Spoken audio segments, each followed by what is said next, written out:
Yay! How does it Howdy, feel, boys. Steve? How does it feel? Premier League champions 2020. It feels amazing, to be honest, Jim.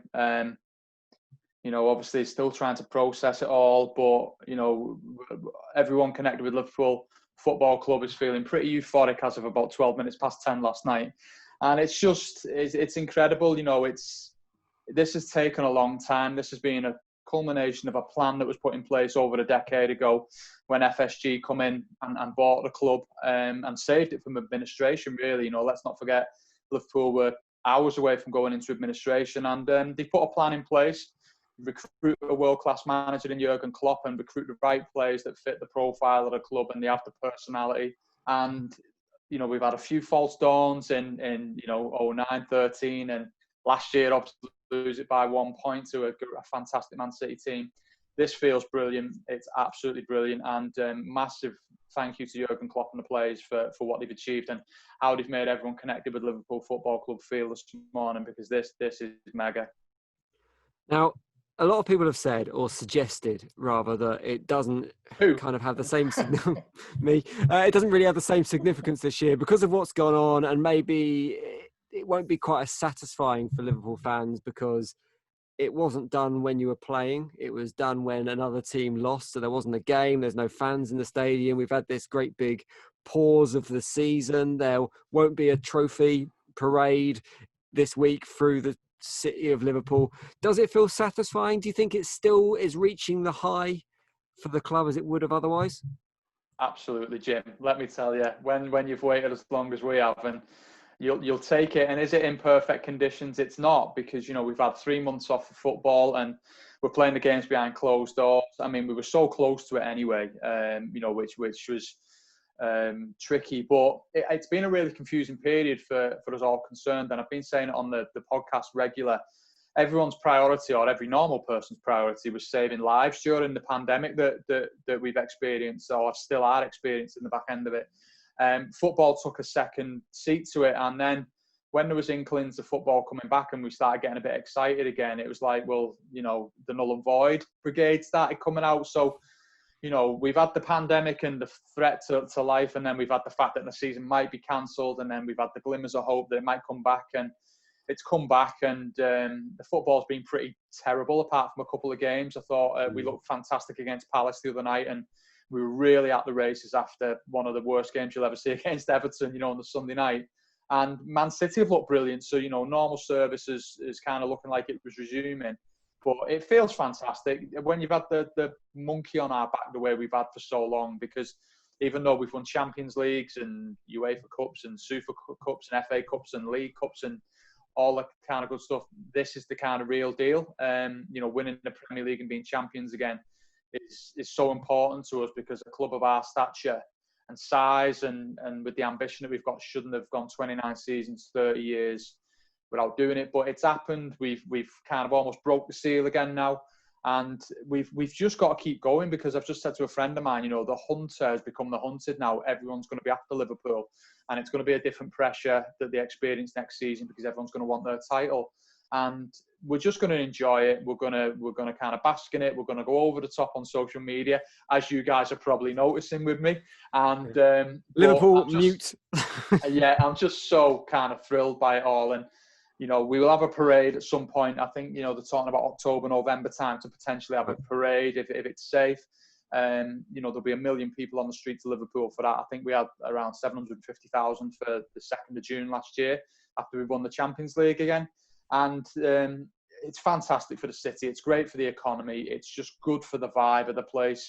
And we're now kind of with the things that have been going on behind the scenes with, the new training ground, that's the state-of-the-art training ground that's been built, and the renovations at Anfield where our capacity is going up and up and up. The commercial deals that are in place. Everything is good with Liverpool at the minute, and we've just got to enjoy it while Jurgen's here.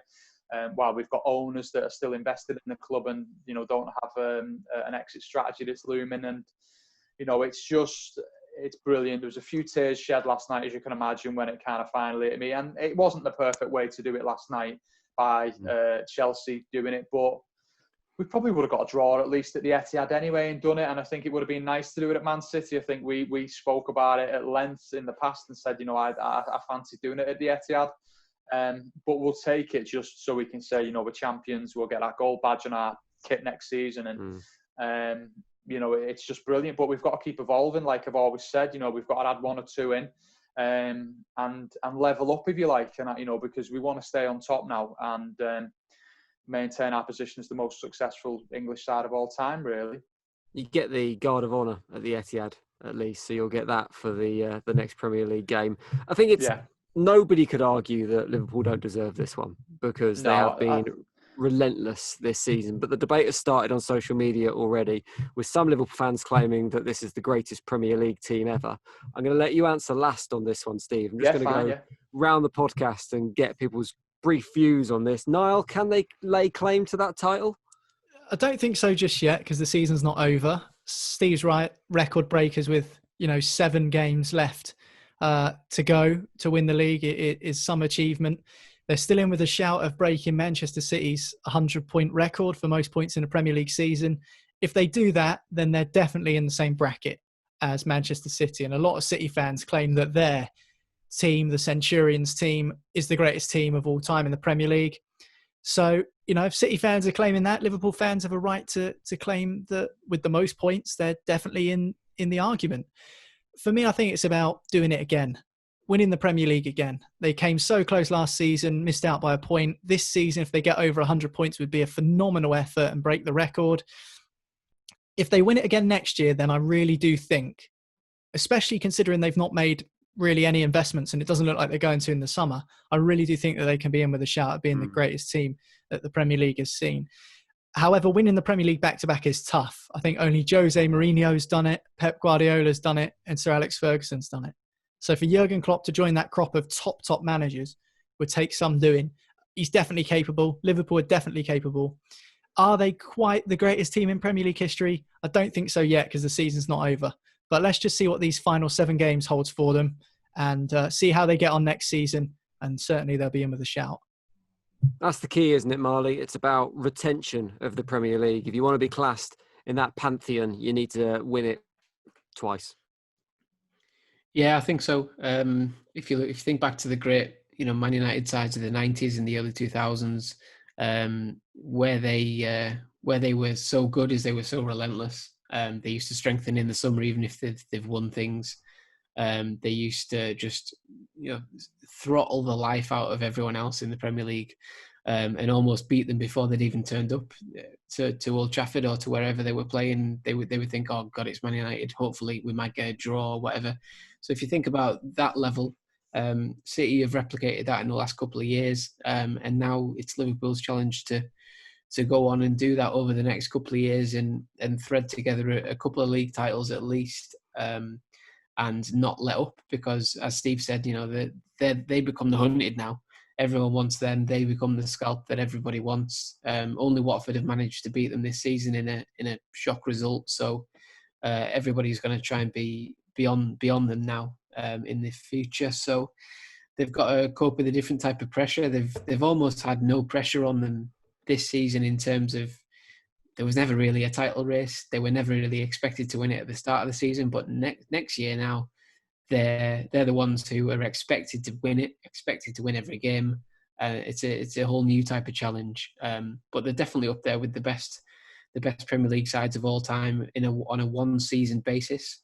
But the longevity comes with when you think of those Man United teams of the late 90s and the early 2000s and the Ferguson era. To get up there, it's just a case of doing it over a 3 or 4 year period and really stamping your mark on this era of the Premier League. So it's got no reason why they can't do it, but we'll have to wait and see. Go on, Steve, you're going to make a bold claim that they are the ultimate Premier League team now. No, and I think, you guys having worked with me for a while now will know that I'm a realist with these things as well. And I think that this feels fantastic and we're going to enjoy it and we're going to kind of milk it for as long as we can do. But realistically, we've done it once and we come close last year and we've, like we did with the Champions League, and then decided we were going to do it. And, there's a different pressure for us. It's a different atmosphere next season. And, we've got to do it really. And I think once we've strung a few together, I think then we can enter into the conversation. Greatest points tally, probably, which I think we know will be nice, and I think that's something we can talk about. And but we've got a bit of work to do, to be honest. And if we've got the right manager in charge, if we've got the right infrastructure, if we've got the right players that are hitting the peak of their careers and spending the peak of their careers at Liverpool, yes. So there's no reason why we can't with a couple of additions. And it's going to be exciting. You know, there's always excitement where Liverpool are involved. I think there's always something kind of going on, and in a positive way. You know, we'll watch this space with bated breath, and we'll, you know, no doubt have another race next season. I think, you know, Man City will probably spend again in summer. I think Man United will spend big in summer. There seems to be the path clearing for them, you know, to sign Sancho, and we'll see if they do that. And you know, Chelsea have spent big on some of the deals that they've done already, and it's going to be an interesting race. And I think, you know, we need to evolve as a team. You know, we need to kind of sharpen up our bench for sure. You know, there's not enough depth in the squad. And I think that's the difference between us and Man City, is that they've got two teams that they could play and do a job on most teams. We haven't got that. And I think that's probably where I'd be looking to improve Liverpool. Because I think some of the players who I won't name on this day for obvious reasons, but I think some of them don't have the necessary quality to come on and make a real impact if we're 1-0 down with 15 minutes to go. Or I think people have done it in the past, but this season, you know, one player in particular has not had that moment, has he? So we'll go again. You know, we'll keep trying to kind of improve, and we'll strive to get better, and we'll try and be in this position next year as well, and hopefully win the Champions League again.